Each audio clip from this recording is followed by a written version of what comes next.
Today I'd like to just share with you for a couple minutes about how to minister to people when it seems like evil is winning. I am Rebecca Letterman, professor of spiritual formation at Northeastern Seminary. We believe in the victorious God, Christus Victor, and we know that in the grand scheme of things, we know that God will make all things right in this world. But the scriptures also show us examples of people who live through periods of time when, in a sense, evil has its hour. Jesus talked about that in the night on which he was betrayed, about evil having its hour. We think of the people of Israel who were in bondage for 400 years before that promised salvation came. So there are times when we ourselves or we're with others who are going through periods of suffering that are long. And there are not easy fixes. I'm going to use two acronyms to help us think about and understand ways to minister in such situations. Those acronyms are SLOW, ACT, S-L-O-W, and A-C-T. Let's start with SLOW. When we're ministering to someone, I'm going to suggest there are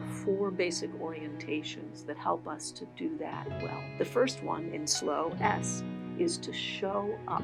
It's really important to show up and be present with people when they are suffering. For physical suffering, emotional suffering, spiritual suffering, sorrow, grief, loss, times of intense doubt, fear, any kind of suffering, there's something special and efficacious about showing up. Come to them when it first happened, but over the long run, keep showing up. So the first part of SLOW, S, show up. The second orientation of ministry I'd suggest to you is the L, is to listen. So we don't show up in order to fix things or give answers. We show up to listen, to be present with someone, to carry with us the presence of Christ, and to listen to them. And listening, this is an active listening, it's a gentle listening. So we want to listen in ways that the person feels safe and heard. We may ask some gentle questions about how they are, and if someone expresses something in which they feel they're expressing something that makes you maybe even feel a little uncomfortable,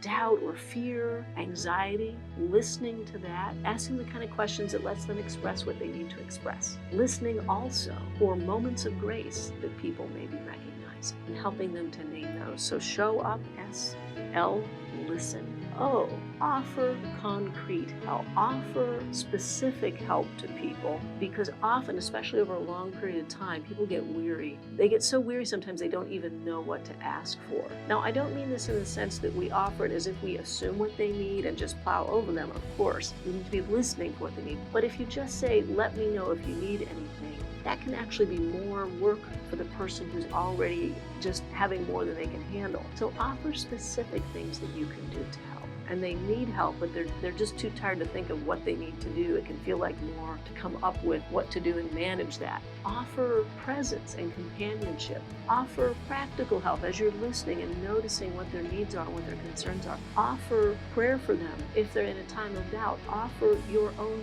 faith for this period to carry them. Of course, offer things like food or childcare or transportation, those kinds of things too.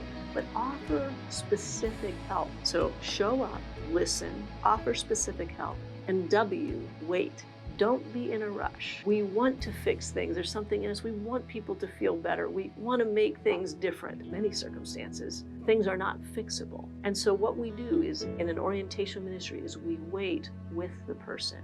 We wait for the person. We wait with as much faith as we can in the setting. And we trust that God will be present, that God will sustain the person and persons involved. So we show up, we listen, we offer specific help, and we wait. That's how to care for persons who are suffering. The second piece is this. Over a long period of time, if you're ministering, it's very common for you to get weary. And so the second piece, 3 suggestions here, I'm going to use the mnemonic ACT, A-C-T, ACT. The first one is acknowledge your own weariness. Acknowledge the stuff that comes up for you when you're confronting real evil and suffering in the world. Sometimes that's going to bring up your own doubts, your own experiences in the past where you've had suffering with ambiguity that doesn't get fixed. So acknowledge that. Acknowledge it to God. Acknowledge it to yourself. Secondly, A-C-C, confide in a trusted person. How you're doing, your own weariness, the questions and doubts you have. None of us are meant to carry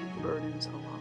We are given, we're part of the body of Christ, we are given one another. And so confide in someone, talk with them, ask them to be praying for you, let them help you. When you're acknowledging things, back to A, don't forget to acknowledge your own needs, not just your feelings, not just your doubts, but your needs. Confide in a person and let them help you determine how you can meet your own needs. And A, C, T, last one, trust. Practice that trust in these long-term situations of suffering. It's common for people, for us sometimes, to feel abandoned by God.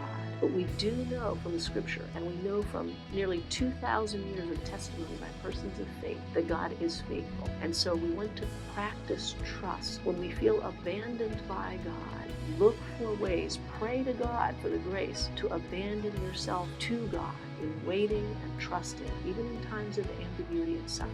As you trust, look for indications of God's grace, even if they're small, even if they're not going to swoop in and fix everything. Look for those moments of grace when God, in fact, is offering you God's faithfulness.